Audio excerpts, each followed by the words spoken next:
একদিন তো চলেই যাব, তাহলে জীবন এত সাজানোর কি দরকার দুনিয়াতে?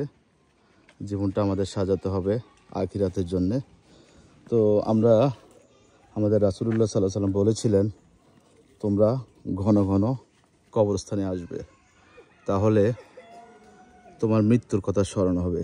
তাহলে দুনিয়াবি অপকর্ম, চুরি ডাকাতি, লুটতরাজ, চাঁদাবাজি, কালো টাকা, ধর্ষণ, অপহরণ, আরও তো অনেক কিছু আছে যেটা আমি এখন মনে করতে পারতেছি না। এগুলো মানুষ থেকে বিরত থাকবে। তো আমরা রাসূলুল্লাহ সাল্লাল্লাহু আলাইহি ওয়াসাল্লামের উম্মত হিসাবে আমাদের কবরস্থানে আসা দরকার। কবরস্থানে আসা আপনি নিজেও উপলব্ধি করতে পারবেন আপনি যে এই যে আমাদের পূর্বপুরুষ, আমার নিজের বাবা মাও এখানে আছে। বাবা মার কবর মানে কি, ওনারা চলে গেছে, আমরাও ধাপে ধাপে চলে যেতে হবে। তো আসলে এই কবরস্থান থেকে আমাদের অনেক কিছু শিক্ষার আছে। আমাদের দুনিয়া আলিশান না করে পরকাল আলিশানের জন্য কাজ করা দরকার। আসলে আমরা মুখে বলি, বাট কিছুক্ষণ পরে ভুলে যাই। তো আল্লাহ আমাদেরকে হেফাজত করুক। আর যারা কবরস্থানে শুয়ে আছে তাদেরকে এসে সালাম দেওয়া মানে হলো আল্লাহর কাছে তাদের জন্য পানা চাওয়া, দোয়া চাওয়া। আমরা অনেকে মনে করি কবরস্থান মানে মাজার, মাজারে আমারা অনেক কিছু দিব। একটা কথা মনে রাখবেন, যিনারা শুয়ে আছেন ওনাদের রূহ আল্লাহর কাছে, বডি এখানে কিছুই নেই আর। হ্যাঁ, তো মাজার, কবর এখানে চাওয়ার কিছু নাই, কারণ চাওয়ার মাত্র একমাত্রিক আল্লাহ। আপনি আরেকটা কথা চিন্তা করেন ঠান্ডা মাথায়, যদি মাজারে চাওয়ার কিছু থাকতো, সকল মাজারে বড় মাজার আমার রাসূলুল্লাহ সাল্লাল্লাহু আলাইহি ওয়াসাল্লামের মাজার, আল্লাহ রাসূলের মাজার, ওনার মাজারে যদি দেওয়ার কিছু থাকতো সিস্টেম, তাহলে এমনও লোক আছে কলিজা কাটে দিয়ে আসবে।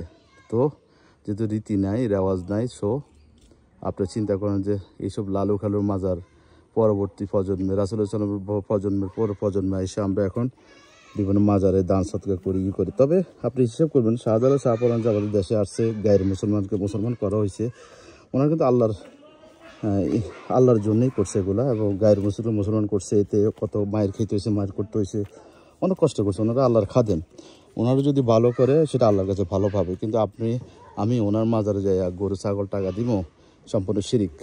কারণ হলো সব কিছুর মাপ আছে, শিরিকের মাপ নেই।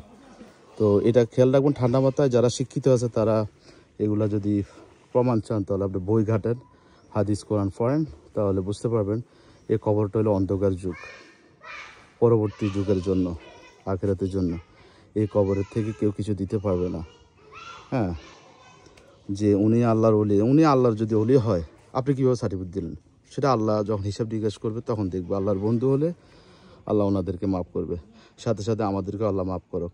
সকল উসিলার বড় উসিল হলো আল্লাহর রহমত, আর কোনো উসিল হইতে পারে না।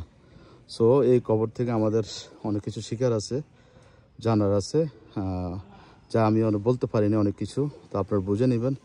তো এই হলো আমাদের কবরস্থান, চাঁদপুর জেলা সারসি থানার রাগই গ্রামের। এটাই সৌন্দর্য করতে হবে, এই কবরস্থান সৌন্দর্য করতে হবে, সৌন্দর্যর জীবন করতে হইব। তো ঠিক আছে, সবাই ভালো থাকবেন, সুস্থ থাকবেন। আমার কাছে ভালো লাগলো তাই ভিডিওটা দিলাম। ভালো বলতে এই কবরস্থানটা আপনি অনেক কিছু শিক্ষার আছে, যে আমি তো চলে যাব, কেউ থাকবে না, যে যত বড় কোটিপতি হোক থাকবে না, যত বড় অহংকারী হোক থাকবে না, যত বড় চুরি ডাকাতির উস্তাদ হোক থাকবে না, সবাই এভাবে মাটির তলে চলে যেতে হবে।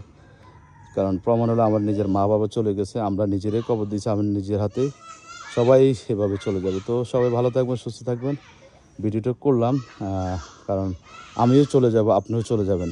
ভাই মারামারি কাটাকাটি খোনাখুনির দরকার নাই, একে অপরের প্রতি সহানুভূতি দেখাবেন। কারণ আপনি শত্রুতামি করে অহংকারী কিছু করতে পারবেন না, কারণ আপনার চলে যেতে হবে। তো আসসালামু আলাইকুম।